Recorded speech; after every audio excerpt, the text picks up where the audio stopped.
ओम शांति। आज 15 नवंबर 2024 के साकार मधुरमा वाक्य हैं मधुबन से। मीठे बाप दादा जी ने कहा, मीठे बच्चे अपनी जांच करो कि कितना समय बाप की स्मृति रहती है, क्योंकि स्मृति में ही है ही फायदा और विस्मृति में है घाटा। तो बाबा की याद में है कमाई ही कमाई और उनको भूलने में है घाटा ही घाटा। प्रश्न है, इस पाप आत्माओं की दुनिया में कौन सी बात बिल्कुल असंभव है और क्यों? उत्तर है, यहाँ कोई कहे हम पुण्य आत्मा हैं, ये बिल्कुल असंभव है, क्योंकि दुनिया ही कलयुगी तमो प्रधान है।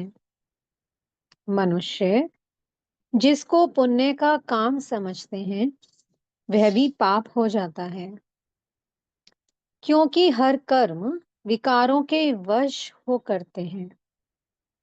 ओम शांति। यह तो बच्चे समझते होंगे, हम अभी ब्रह्मा के बच्चे, ब्रह्मा कुमार कुमारियां हैं, फिर बाद में होते हैं देवी देवता।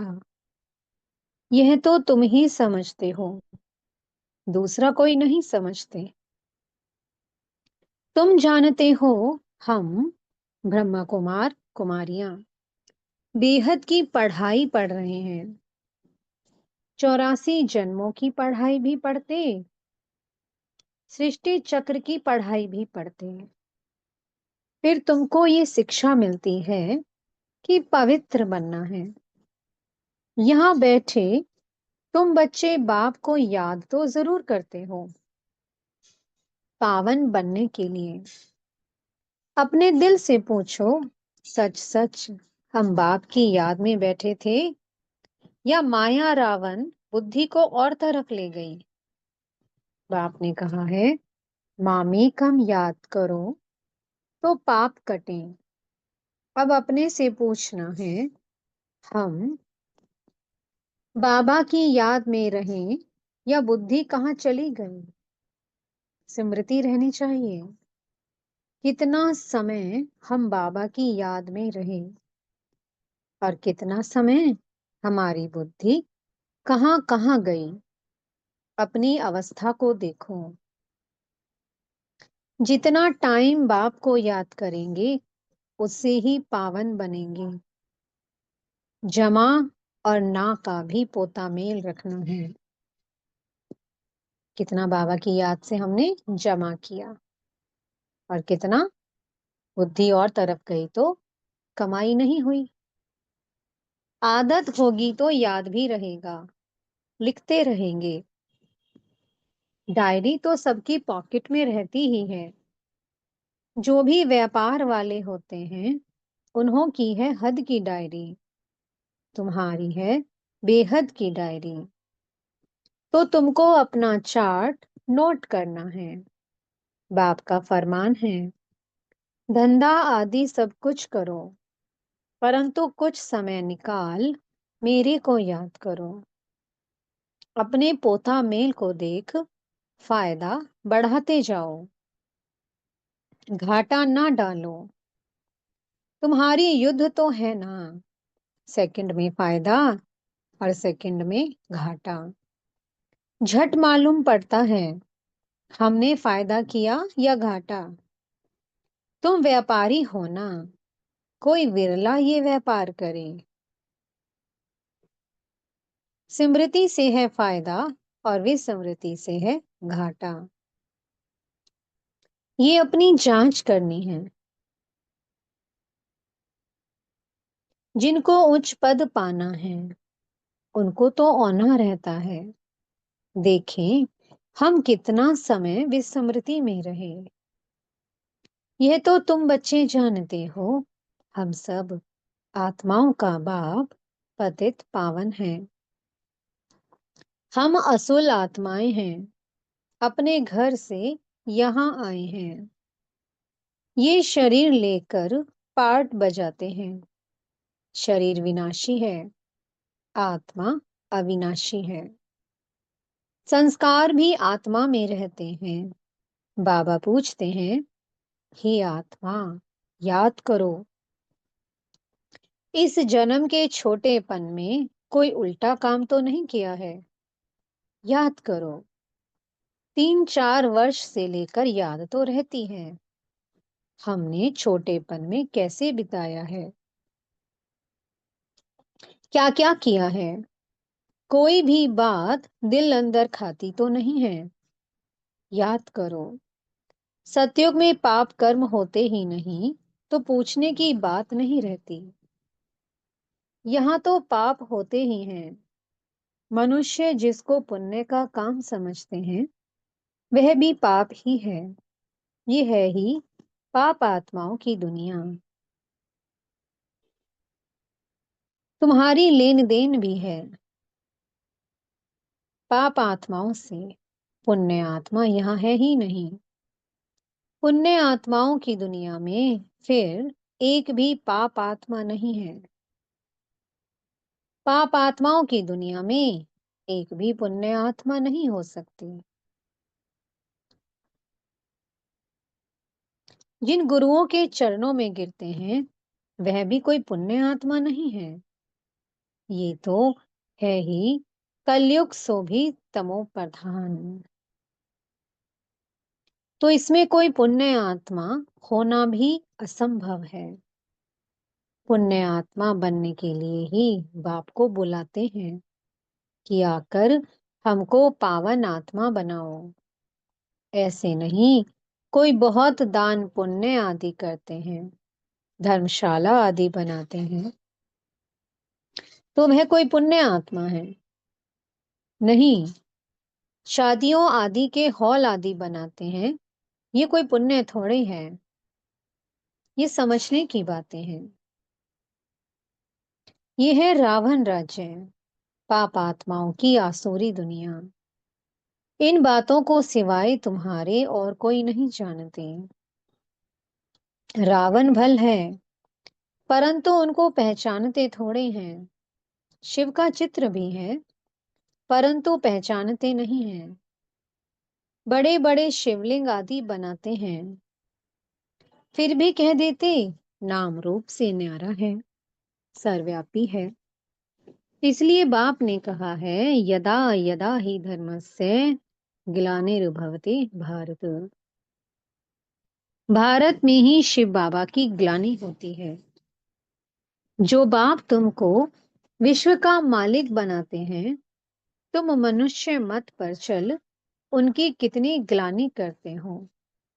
मनुष्य मत और ईश्वरीय मत का किताब भी है ना, ये तो तुम ही जानते हो और समझाते हो। हम श्रीमत पर देवता बनते हैं, रावण मत पर फिर आसुरी मनुष्य बन जाते हैं। मनुष्य मत को आसुरी मत कहा जाएगा। आसुरी कर्तव्य ही करते रहते हैं। मूल बात ईश्वर को सर्वव्यापी कह देते। कच्छ अवतार मत्स्य अवतार तो कितने आसुरी छीछी बन गए हैं। तुम्हारी आत्मा कच्छ मच्छ अवतार नहीं लेती, मनुष्य तन में ही आती है। अभी तुम समझते हो हम कोई कच्छ मच्छ थोड़े ही बनते हैं, 84 लाख योनि थोड़ी लेते हैं। अभी तुमको बाप की श्रीमत मिलती है, बच्चे तुम 84 जन्म लेते हो। 84 और 84 लाख का क्या परसेंटेज कहेंगे? झूठ तो पूरा झूठ, सच की रत्ती नहीं है। इनका भी अर्थ समझना चाहिए। भारत का हाल देखो क्या है। भारत सचखंड था जिसको हेवन ही कहा जाता था। आधा कल्प है राम राज्य और आधा कल्प है रावण राज्य। रावण राज्य को आसुरी संप्रदाय कहेंगे। कितना बड़ा अक्षर है। आधा कल्प देवताओं का राज्य चलता है। बाप ने समझाया है, Lakshmi Narayan the first, the second, the third कहा जाता है। जैसे एडवर्ड फर्स्ट सेकंड होता है ना, पहली पीढ़ी फिर दूसरी पीढ़ी ऐसे चलती है। तुम्हारा भी पहले होता है सूर्यवंशी राज्य, फिर चंद्रवंशी। बाप ने आकर ड्रामा का राज भी अच्छी रीति समझाया है। तुम्हारे शास्त्रों में ये बातें नहीं थी। कोई कोई शास्त्रों में थोड़ी लकीरें लगाई हुई हैं, परंतु उस समय जिन्होंने पुस्तक बनाए हैं उन्होंने कुछ समझा नहीं है। बाबा भी जब बनारस गए थे, ब्रह्म बाबा, उस समय ये दुनिया अच्छी नहीं लगती थी। वहां सारी दीवारों पर लकीर बैठ लगाते थे। बाप ये सब कराते थे, परंतु हम तो उस समय बच्चे थे ना, पूरा समझ में नहीं आता था। बस कोई है जो हमसे ये कराता है। विनाश देखा तो अंदर में खुशी भी थी। रात को सोते थे तो भी जैसे उड़ते रहते थे, परंतु कुछ समझ में नहीं आता था। ऐसे ऐसे लकीरें खींचते रहते थे। कोई ताकत है जिसने प्रवेश किया है। हम वंडर खाते थे। पहले तो धंधा आदि करते थे, फिर क्या हुआ, कोई को देखते थे और झट ध्यान में चले जाते थे। कहता था, ये क्या होता है। जिसको देखता हूं उनकी आंखें बंद हो जाती हैं। पूछते थे क्या देखा, तो कहते थे वैकुंठ देखा, कृष्ण देखा। ये भी सब समझने की बातें हुई ना, इसलिए सब कुछ छोड़कर बनारस चले गए समझने के लिए। सारा दिन बैठा रहता था, पेंसिल और दीवार, और कोई धंधा ही नहीं। बेबी थे ना, तो ऐसे ऐसे जब देखा तो समझा अब ये कुछ करना नहीं है, धंधा आदि छोड़ना पड़ेगा। खुशी थी कि ये गदाई छोड़नी है। रावण राज्य है ना, रावण पर गधे का शीश दिखाते हैं ना, तो ख्याल हुआ ये राजाई नहीं गदाई है। गधा घड़ी घड़ी मिट्टी में लथेड़ कर धोबी के कपड़े सब खराब कर देता है। बाप भी कहते हैं तुम क्या थे, अब तुम्हारी क्या अवस्था हो गई है। ये बाप ही बैठ समझाते हैं और ये दादा भी समझाते हैं। दोनों का चलता रहता है। ज्ञान में जो अच्छी रीति समझाते हैं वह तीखे कहेंगे, नंबरवार तो है ना। तुम बच्चे भी समझाते हो, ये राजधानी स्थापन हो रही है, जरूर नंबरवार पद पाएंगे। आत्मा ही अपना पार कल्प कल्प बजाती है। सब एक समान ज्ञान नहीं उठाएंगे। ये स्थापना ही वंडरफुल है। दूसरे कोई स्थापना का ज्ञान थोड़े देते हैं। समझो कि सिख धर्म की स्थापना हुई, शुद्ध आत्मा ने प्रवेश। कुछ समय के बाद सिख धर्म की स्थापना हुई। उन्हों का हेड कौन, गुरु नानक।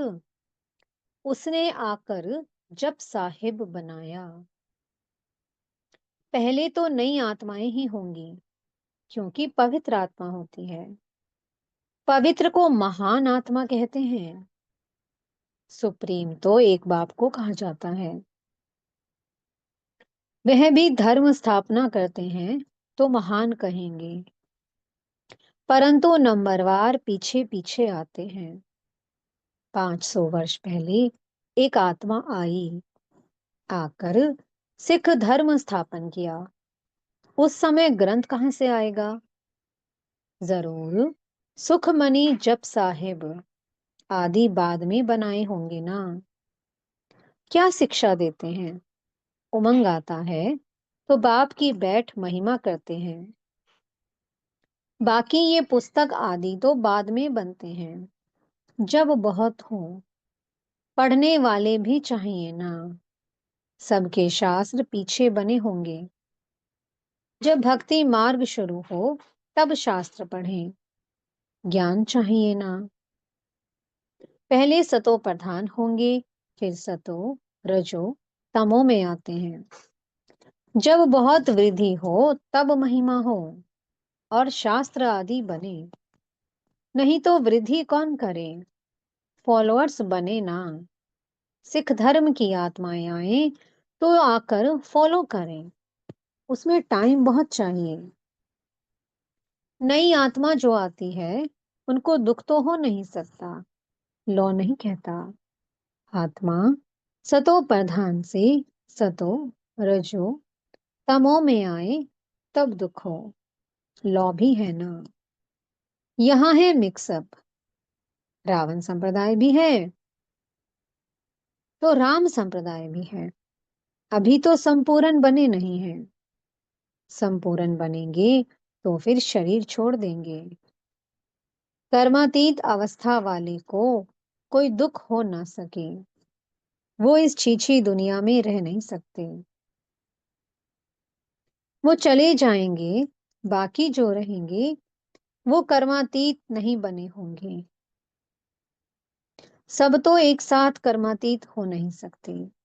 भल विनाश होता है तो भी कुछ बचेंगे, प्रलय नहीं होती। गाते भी हैं, राम गयो रावण गयो। रावण का बहुत परिवार था, हमारा परिवार तो थोड़ा है। वो कितने ढेर धर्म हैं।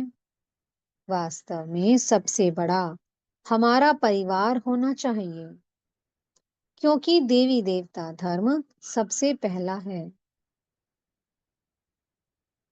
अभी तो सब मिक्सअप हुए हैं तो क्रिश्चियन बहुत बन गए हैं। जहां मनुष्य सुख देखते हैं, पोजीशन देखते हैं, तो उस धर्म के बन जाते हैं। जब जब पोप आता है तो बहुत क्रिश्चियन बनते हैं, फिर वृद्धि भी बहुत होती है। सतयुग में तो है ही एक बच्चा, एक बच्ची, और कोई धर्म की ऐसी वृद्धि नहीं होती। अभी देखो सबसे क्रिश्चियन तीखे हैं।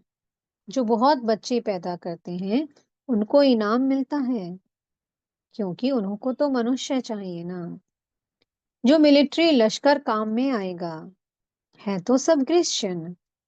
रशिया, अमेरिका, सब क्रिश्चियन हैं। एक कहानी है, दो बंदर लड़े, माखन बिल्ला खा गया। ये भी ड्रामा बना हुआ है।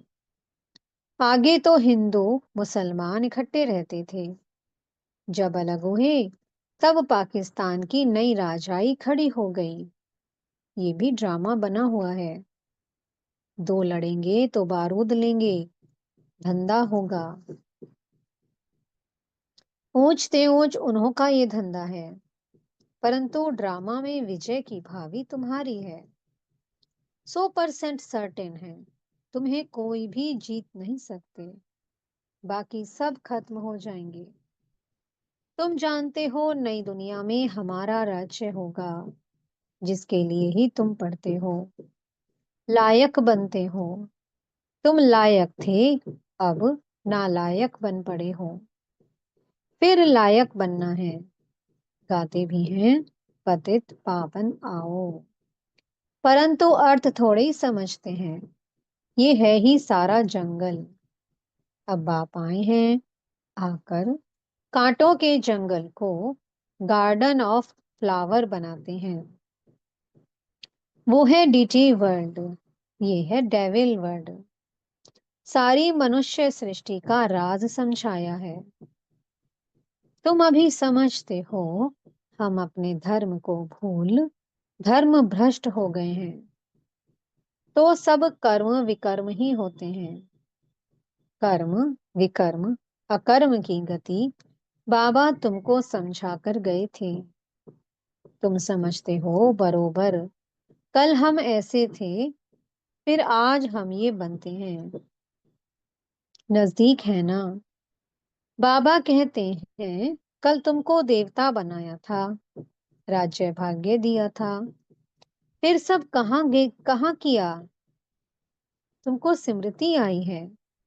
भक्ति मार्ग में हमने कितना धन गवाया है। कल की बात है ना। बाप तो आकर हथेली पर बहिष्त देते हैं। ये ज्ञान बुद्धि में रहना चाहिए। बाबा ने ये भी समझाया है, ये आंखें कितना धोखा देती हैं। क्रिमिनल आई को ज्ञान से सिविल बनाना है। अच्छा, मीठे मीठे सी कीलत दे बच्चों प्रति माता पिता बाप दादा का याद प्यार और गुड मॉर्निंग। रूहानी बाप की रूहानी बच्चों को नमस्ते। हम रूहानी बच्चों की मीठे रूहानी बाप दादा जी को बहुत बहुत याद प्यार गुड मॉर्निंग और नमस्ते। धारणा के लिए मुख्य सार है। पहला पॉइंट, अपनी बेहद की डायरी में चार्ट नोट करना है कि हमने याद में रहकर कितना फायदा बढ़ाया, घाटा तो नहीं पड़ा। याद के समय बुद्धि कहाँ कहाँ गई। दूसरा पॉइंट है, इस जन्म में छोटेपन से हमसे कौन कौन से उल्टे कर्म अथवा पाप हुए हैं, वो नोट करना है। जिस बात में दिल खाती है उसे बाप को सुनाकर हल्का हो जाना है। अब कोई भी पाप का काम नहीं करना है। मीठे सतगुरु जी वरदान दे रहे हैं, कर्म बंधन को सेवा के बंधन में परिवर्तन कर सर्व से न्यारे और परमात्म प्यारे भव। परमात्म प्यार ब्राह्मण जीवन का आधार है, लेकिन वह तब मिलेगा जब न्यारे बनेंगे। अगर प्रवृत्ति में रहते हो तो सेवा के लिए रहते हो। कभी भी ये नहीं समझो कि हिसाब किताब है, कर्म बंधन है, लेकिन सेवा है। सेवा के बंधन में बंधने से कर्म बंधन खत्म हो जाता है। सेवा भाव नहीं तो कर्म बंधन खींचता है। जहां कर्म बंधन है वहां दुख की लहर है। सेवा के बंधन में खुशी है। इसलिए कर्म बंधन को सेवा के बंधन में परिवर्तन कर न्यारे प्यारे रहो तो परमात्म प्यारे बन जाएंगे। स्लोगन है, श्रेष्ठ आत्मा वह है जो स्वस्थिति द्वारा हर परिस्थिति को पार कर ले। ओम शांति। बहुत बहुत शुक्रिया प्यारे प्यारे हमारे मीठे मीठे बाप दादा जी का। ओम शांति।